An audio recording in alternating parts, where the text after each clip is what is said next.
अस्सलाम वालेकुम रहमतुल्लाहि व बरकातहू। दोस्तों आज हम कुवैत की कुछ बड़ी और इम्पोर्टेंट खबरें जो आ रही हैं वो आप तमाम दोस्तों के साथ शेयर करने वाले हैं। पहली अपडेट दोस्तों ये है कि कुवैत के अंदर बताया ये जा रहा है कि सितंबर तक हालात नॉर्मल हो जाएंगे, जिसके बाद स्कूल दोबारा से फिर से ओपन कर दिया जाएगा। यानी कि बच्चे जो हैं वो दोबारा से स्कूल में जाकर पढ़ाई कर सकेंगे। सितंबर तक हालात नॉर्मल हो जाएंगे।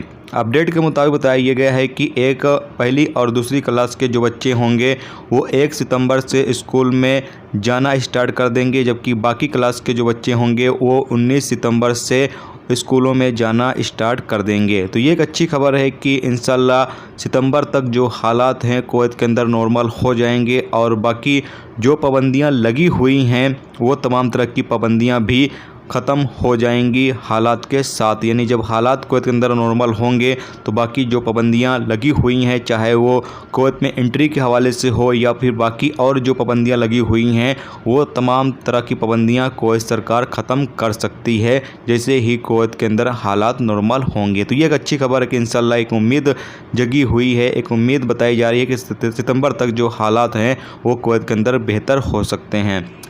इसके अलावा अगली अपडेट ये है कि कुवैत के अंदर जो 2 घंटे का टहलने का टाइम दिया गया है शाम 6 बजे से और रात 8 बजे तक, ये सिर्फ जो रेजिडेंशियल एरिया होगा वहाँ पर लोग बाहर निकलकर 2 घंटे टहल फिर सकते हैं, यानी इधर उधर घूम सकते हैं अपने ही एरिया में।